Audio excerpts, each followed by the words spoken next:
Hi, everyone. My name is Sabrina Rising. Welcome to my channel. For tonight, we're going to talk about how to stop playing the victim so that you can feel empowered and at the forefront of everything that you're creating in your life.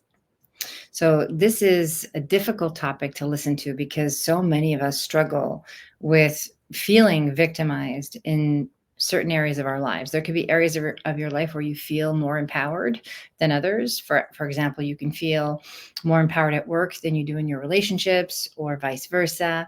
And the fact of the matter is that we all human beings struggle with some degree of feeling victimized or feeling like we are not empowered. And this is what we're all really longing for, is a sense of empowerment. How can I take control of my circumstances? How can I create a different outcome? How can I take responsibility for the quality of what it is that I'm living, creating, and experiencing on a day-to-day basis? And so this can be being stuck in victim consciousness. And it's very important to know that victimhood is a way of operating. It's a level of consciousness. It is a paradigm that we're all sort of born into as human beings. We come into this incarnation whole, perfect, and complete. And our parents, again, if you watch my other videos, you know that I talk a lot about early childhood conditioning. Our caregivers, our parents, the environments that raise us through no fault of their own, go to work on conditioning us. They impose their values. They impose their way of viewing the world, their way of operating, their way of doing things, their will upon us. And we, as children, learn to rely on our external environment. We learn to rely on our caregivers, our extended family, our support systems, our institutions, our educational institutions, and so on, for feedback on if we're doing a good job, if we're lovable, if we're likable, if we're popular, if we are a good person, a not good person, whatever the feedback is. And so, as early in life, we learn to rely on external forces to give us permission to feel good about ourselves, to feel happy. We rely on external sources for survival, for food and shelter, and all of our basic needs. And so we never unlearn this behavior until we actually stop at one point in our lives and decide, okay, I want my life to look different. Right? Whether you're stuck in a job or stuck in a relationship or stuck in any area of your life where you feel disempowered, you are, painfully co-creating this experience for yourself, and you're not conscious of it. Okay.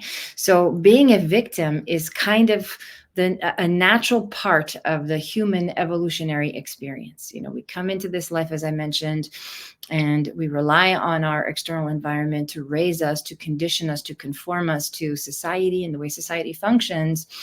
And so we never shift this mechanism of looking outside of us for validation and essentially to get our needs met. And so it's not until we start to look inward and decide to take personal responsibility for the quality of our lives, where we start to look at some of our limiting beliefs. We look at some of our behaviors. We look at some of the choices we're making, and why are we allowing certain things? Okay. So again, this really all goes back to early childhood and how we learn to be human. How do we learn to function in the world? If you are a person who feels like everything's happening to you, right, then chances are you are still stuck in victim consciousness. You're still stuck in this idea that you have no power. You don't have the ability to create something new or to effectuate real, significant, sustainable change in your life. And it's just simply not true, right? And you might think, that you don't have the resources, or you don't have the education, or you don't have the support system, or enough people that believe in you in order for you to make changes in your life. You don't need all those things, right? All that is required is courage and a little willingness to be able to make new changes in your life, to be able to take small steps towards a new relationship with yourself so that you can start to feel more empowered. And it begins with little things. So as you're listening to this video, ask yourself if you have some limiting beliefs in place, like I'm not good enough, or I don't measure up, or I don't have what it takes, or I'm not likable, or everything I do fails, or I'm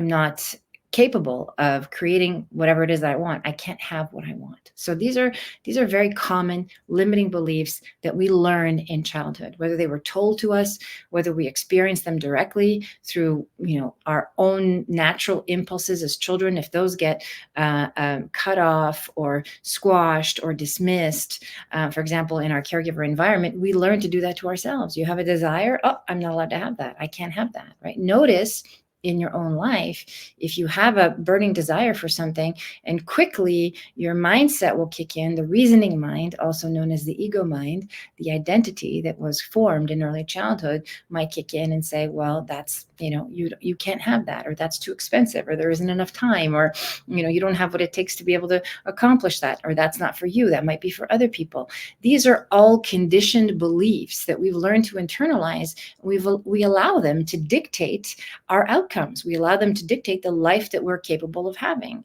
And so if you look around and you notice that there's people that are making bold moves and changing their stars, and creating new outcomes for their lives, and building new relationships and having success, and really breaking down barriers, that's because they've taken a look at some of their limiting beliefs, and they've challenged those beliefs. They started to replace them with new beliefs about what's possible for them, and they've started embodying those beliefs. So take a moment to reflect on what some of your limiting beliefs are. Think about the one thing you want the most in your life. It can be a thriving career. It can be massive financial abundance. It can be a loving relationship. It can just be a better relationship with yourself. It can be perfect health, whatever it is that you're trying to create, and start to challenge some of your beliefs in this area, and notice how you've become complacent and compliant with the way things are, and just sort of resign to the possibility of change, right? So just take a look at that. And this requires rigorous self-reflection, self-honesty, a willingness to really look at yourself, to say, okay, what is my part in the circumstances that I'm living? How am I creating this for myself?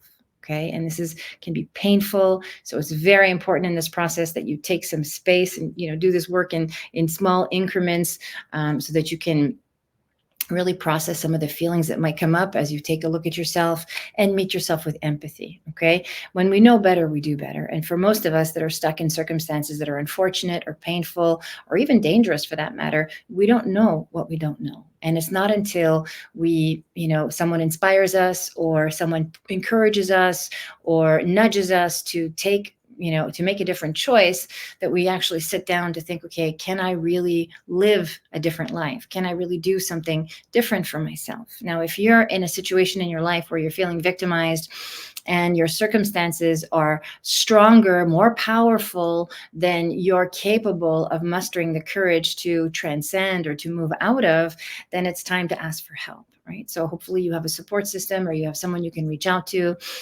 or you can always ask for the support that you need, so that you can change your circumstances. You can get help out of whatever situation you might be living. If you are simply stuck in a relationship, or stuck in a career path, or stuck in a financial loop, or whatever your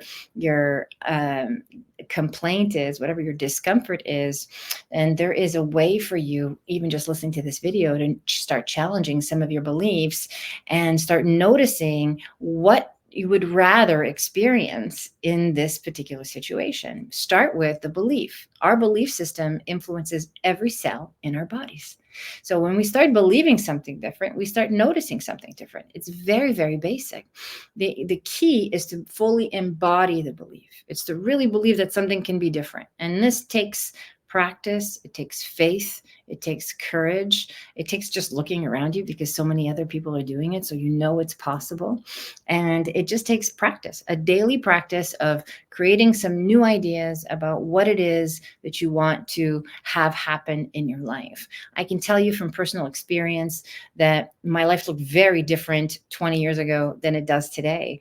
At 20 years ago, I felt like I was the victim of my own circumstances, that there was no way out of the life I was living, that's just the way it was going to go for me, and that I was very unhealthy, and that I was probably never going to get well, right? And so it took a lot of courage, and that's really all I had at the time. And at the time, I had nothing else to lose. So if you're at a point where you've hit bottom, whatever that is for you, it can be an emotional bottom, a physical bottom, a financial bottom. But if you're at a point where you're just done and you want to take control of your life, this is such a beautiful opportunity, right? To just pour yourself into some inner work and to look at some of your beliefs and to examine why you believe those things. Where did you hear those beliefs? How are they taught to you? Are you surrounded by people who believe the same? Most of us are, right? We're always, birds of a feather flock together. So we're usually in an environment that confirms our belief system, agrees with us, as they say, misery loves company. And so if you're in a victim mentality and you believe that life is happening to you instead of for your highest and best good, and to offer you the lessons to grow and develop and expand into a better version of yourself, then chances are you're surrounded by people who believe the same, right? So this can be very challenging to take a look at not just your beliefs, but also your circumstances and your environment. So the way that we shift is, first, we change our beliefs with daily practice. In the courses that I teach, I always recommend to my clients a daily meditation practice, a meditation in the morning, and listening to affirmations at night before you go to sleep to help reprogram the subconscious mind, and just slowly start introducing a new belief system. You can always start with the word willing if an I am statement is not accessible to you. For example, if you believe you're unworthy of love, you, instead of saying I am worthy of love, you can say I'm willing to feel worthy of love. And that just gets the energy moving in the right direction. It starts to open up the world of infinite possibilities for you. As you practice, you'll start to see little examples trickle in of what you're believing. If you believe something different, new things will come along. This is just universal law. Okay. And if I can do it, anybody can do it. And you can start with something really, really small and start to see amazing changes in your life. As you start shifting your belief system, other things will happen too. Your, desires will change. What you're attracted to will change. What you feel drawn to, as far as like choices, even the music you listen to, the food you want to eat, how you take care of your body, everything will start to shift in alignment with this new belief system. So if you're in a low place and you're in a place of self-destructive behaviors, or, low vibrational consciousness, feeling angry and resentful and bitter because of your circumstances and so on, it's really important, as you investigate your beliefs, as I mentioned earlier, to meet yourself with empathy, because empathy is going to soothe all of those uncomfortable feelings and make it possible for you to create the willingness to have a new belief system. So as you're doing this process, you're actually healing your belief system. You're healing from your past, trauma, past situations, the events of your life that you've accumulated as evidence to why you should believe what you believe. And now we're setting the stage up to accumulate different evidence and new life that we're establishing for ourselves with these new beliefs that are going to inform whatever it is that we're creating. Okay, so as you're working through this, notice that, as I mentioned earlier, there's going to be some uncomfortable feelings that come up. So just meet yourself with empathy and compassion and unconditional love. Also notice that, some of the friendships you have, some of the relationships you have, as we start to trickle out, we do the internal work to change our beliefs, and then we deal with the emotions that come up, and this creates more space. It's kind of like a ripple effect that happens. Now we start to change our immediate circle. Our intimate relationships will shift. The people that you're involved with will either rise up to meet you where you are, or perhaps some of those relationships will fall away. Keep in mind that this is simply energetics. Once we change the energy of our beliefs, we change the energy of our bodies. We change our cellular structure. We start to change how our body expresses itself. We change our health, our vitality, as I mentioned earlier, what we're attracted to. And then that kind of trickles into our environment. You might all of a sudden wake up and realize you're in the wrong job, or you're not attracted to this person anymore, or you want to do something else with your life. And this happens because as we rise in consciousness, as we move up in our level of consciousness, what becomes available to us is so much more than what we've been living. When we come out of victim consciousness, we step into creator consciousness. And now I'm in charge of the quality of my life. Now I'm at the cause of whatever it is that I'm manifesting, and I've taken personal responsibility for the quality of my life. And so, what happened to you in childhood, and I say this over and over again, it's not your fault, but it's your responsibility to heal it. Okay, when we are victimized in early childhood, and some of us have been brutally victimized in childhood, of course, there's nothing else we can do about that. I mean, it happened. We were children. And so it's important as we grow up. This usually, creates a lot of bitterness and resentment and anger for the childhood that we had, for all the needs that were not met. And it's important to meet ourselves there so that we can heal. And we start doing that by meeting ourselves with empathy. Again, if you're in a really low place and you're not capable of giving yourself empathy, that's not available to you, that's okay. There are support systems out there that you can access. You can ask for help to see if someone can hold space for you so that you can be met with the empathy that you need in order to heal. This is the first step, is to validate what happened. So through empathy and unconditional love and compassion, so you can move into more energy becomes available, you can move into a state of courage and willingness to change the way your life goes. And anybody can do this. It starts with awareness. It starts with the willingness to challenge your beliefs. It starts with the discipline to practice daily. And it also involves you developing compassion and empathy for yourself on a regular basis. The path to wellness is all about learning to love ourselves unconditionally. And we do that by, accepting our past, accepting ourselves as we are right now. And from that place of non-resistance, we're capable of introducing new beliefs and creating new circumstances that really allow us to create an empowered life. And this is my wish for you, that you live an empowered life wherever you are, whatever your circumstances are. I'm here to remind you that you can have, be, do, and experience anything that your heart desires. The only thing in the way of you having those things is your beliefs, your willingness, your courage, and the discipline to practice daily. That, having the life that we really, really deeply desire requires an embodied presence.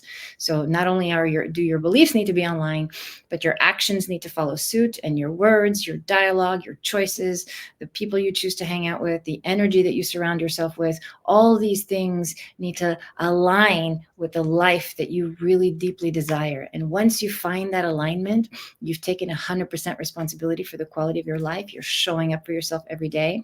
Watch the magic that unfolds, and you'll be so, so glad that you did. I hope this video was helpful. If you enjoy my content, please don't forget to subscribe. And if you have any questions or comments, please leave them below.